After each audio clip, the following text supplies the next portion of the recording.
बहुत काकी आबोत बैसोत बड़ निक आइ रौद छनि। हाँ 10-12 दिन बाद आइ जरलाहा के रौद निकललन हँ, लेकिन हे साल ताल हटबै के मन करे छै, तते रौद छै से। अरे काकी एकटा बात पूछियनि। हाँ पूछू न कनिया। अये ओ जे मधुबनी वाली छै तकरा किछु छै कि नहि?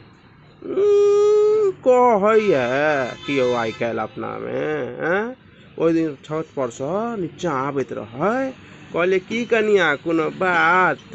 नहीं नहीं काकी बात हेतै तऽ बुझथिन नहीं, पूरा शहर मोहल्ला में ढोल बाजि जाइ छै हमरा घरक बात सब। हम कहले नहीं नहीं हम ओनाहिते पुछलहुँ, जाय दियौ अपना सबके कोनो बात है से किया बेकार में ककरो लऽ के झमेला के अपना में रह जाय। नहीं नहीं हम तो एक बात पूछलियन। हाँ ओकरो तो सुनलिए भ गेल छै ठीक। ककरा? अच्छा दरभंगा वाली के बेटा के नहीं कहलक ये हमरा। कहलखिन कहाँ दिन 8 लाख रुपया दिलकै हन, एकटा गाड़ी। हाँ आ कनियो कहाँ दिन बीटेक केने छै। ई की होइ छै कनिया? बड़का पढ़ाई होइ छै। हाँ नौकरी वाली ना चाही ओकरा सबके। नहीं कोनो बात जे छै से नहीं ककरो कह देत जावे तक, जेना लागे छै कि डाइन जेना नहीं सुइया टोरा छै तेना के सोच के राख।